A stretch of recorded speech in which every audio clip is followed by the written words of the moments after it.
उत्तर प्रदेश के बलिया जिले में गुरुवार को संविधान पर कथित हमले के विरोध में विभिन्न संगठनों ने जोरदार प्रदर्शन किया। भारत मुक्ति मोर्चा, राष्ट्रीय पिछड़ा वर्ग मोर्चा, बहुजन क्रांति मोर्चा और राष्ट्रीय परिवर्तन मोर्चा के संयुक्त तत्वावधान में सैकड़ों कार्यकर्ता सड़कों पर उतरे और कलेक्ट्रेट पहुंचकर अपना विरोध दर्ज कराया। शक्ति प्रसाद, जिलाध्यक्ष, भारत मुक्ति मोर्चा के नेतृत्व में हुए इस प्रदर्शन के दौरान वक्ताओं ने हुंकार भरते हुए जातीय जनगणना कराने और संविधान की सुरक्षा की मांग की। प्रदर्शनकारियों का कहना है कि मौलिक अधिकारों को सीमित करने का सीधा असर समाज पर पड़ रहा है। उन्होंने याद दिलाया कि बाबा साहब डॉक्टर भीमराव अंबेडकर ने मौलिक अधिकारों को संविधान की आत्मा बताया है और आज उन्हें समाप्त करने का कोई भी राजनीतिक प्रयास बेहद निंदनीय है। गंभीर आरोप लगाते हुए वक्ताओं ने कहा, आरएसएस और बीजेपी द्वारा मूल निवासी बहुजन समाज के अधिकारों को कुचलने की कोशिश की जा रही है। जब तक न्याय नहीं मिल जाता, हमारा ये संघर्ष थमने वाला नहीं है।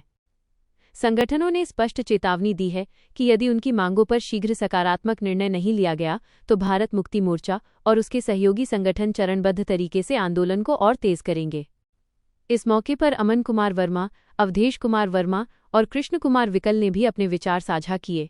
प्रदर्शन में हरि क्रांति पासवान, राजाराम भारती, अजय अंबेडकर और बड़ी संख्या में महिला कार्यकर्ता जैसे कलावती, सविता और ममता वर्मा सहित सैकड़ों लोग शामिल रहे। हाँ, आप अपना परिचय दीजिए। मेरा नाम अजय अंबेडकर है जी, और भारत मोर्चा के मैं कार्यकर्ता हूँ।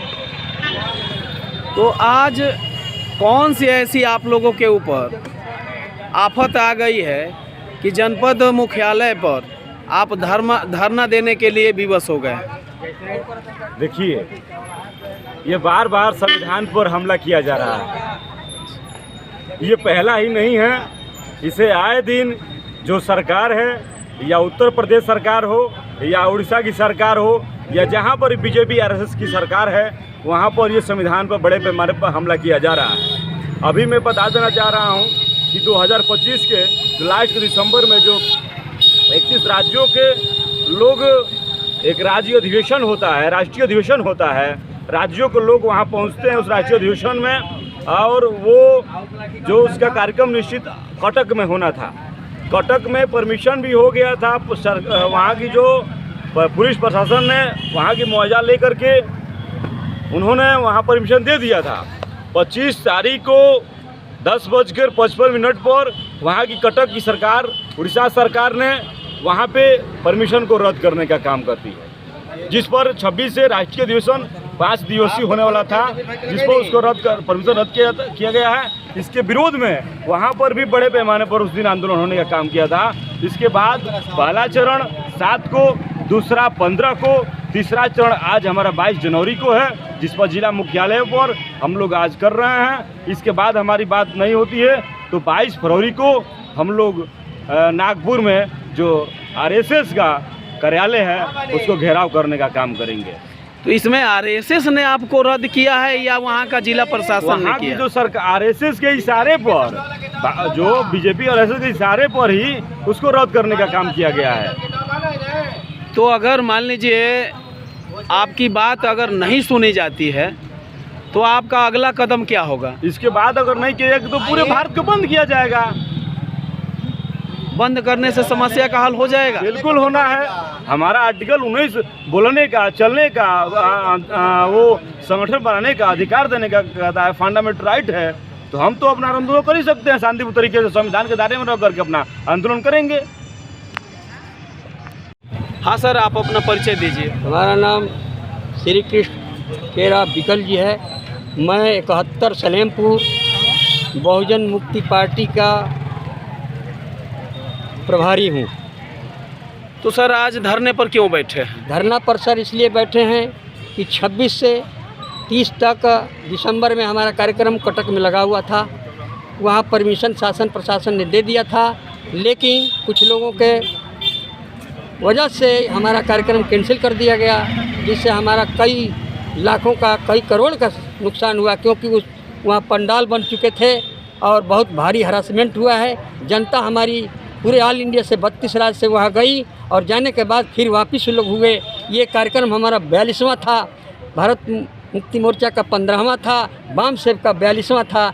ऐसा कभी नहीं हुआ, लेकिन ये कटक सरकार ने ऐसा किया और हाई कोर्ट ने ऐसा किया, रोकने का काम किया है। अच्छा, ये हाई कोर्ट था ऐसा कभी नहीं हुआ, लेकिन ये कटक सरकार ने ऐसा किया और हाई कोर्ट ने ऐसा किया, रोकने का काम किया है। अच्छा, ये हाई कोर्ट इसमें क्यों रोक लगाएगा? ऐसा है कि जिसका शासन है उसके अधीन सभी लोग आते हैं। जैसे आपको पता है कि गवई साहब के ऊपर भी जूता फेंका गया था। तो गगोई साहब का जूता वाला मामला कुछ और है, लेकिन आपका जो कार्यक्रम कैंसिल हुआ है, सरकार वहाँ जिला प्रशासन ने अनुमति दिया होगा। तो सरकार वहाँ जिला प्रशासन ने अनुमति दिया होगा, तो अनुमति के बावजूद भी आपका कार्यक्रम कैंसिल कैसे हो सकता है? ऐसा है कि हाई कोर्ट में लोग गए, हमारे एंटी लोग गए और उन लोगों ने जा कर के वहाँ से खारिज करा दिया, हमारा कार्यक्रम कैंसिल करा दिया। एंटी में कौन गया? एंटी में बीजेपी आरएसएस के लोग गए, और कौन गया? यानी कि आपकी लड़ाई बीजेपी और आरएसएस से है? ऐसा नहीं है, संविधान के विरोध में जो भी है उन सबसे हमारी लड़ाई है। यानी आरएसएस से आपकी लड़ाई नहीं है? में जो भी है उन सबसे हमारी लड़ाई है। यानी आरएसएस से आपकी लड़ाई नहीं है? हमारी लड़ाई सबसे, मैं बता रहा हूँ, जो संविधान के विरोध में सबसे लड़ाई हमारी है। हम संविधान के रक्षक हैं। तो अगर ये मान लीजिए अगर कार्यक्रम कैंसिल हो गया, तो इसके लिए आप क्या चाहते हैं? हम ये चाहते हैं कि हमको फिर कार्यक्रम परमिशन दिया जाए। तो फिर मान लीजिए यदि आपको परमिशन मिल भी जाएगी, तो क्या आपकी आर्थिक क्षति हुई है जो क्या वो भरपाई हो पाएगी? भाई समाज हमारा पैसा एक एक पैसा करके देता है। हमारा समाज जागरूक नहीं है, हमारा समाज जगह स्लीपिंग स्टेज में है, इसलिए उसको अपने हक हकूक़ के बारे में जानकारी होना जरूरी है। इसलिए हम लोग कार्यक्रम चाहते हैं कि हमारा लगना चाहिए। जी हाँ, अपना परिचय दीजिए भाई। सर, हमारा लगना चाहिए। जी हाँ, अपना परिचय दीजिए भाई। सर, मेरा नाम कौशल मेश्राम है। मैं भारतीय बेरोजगार मोर्चा जो बामसेव का ऑफशूट विंग है और भारत के 725 जिलों में ये कार्यरत है और मैं इसका प्रदेश महासचिव हूँ। तो आप प्रदेश महासचिव भी हैं, तो आज आप लोग बलिया में धरना दे रहे हैं, इसका कारण क्या है?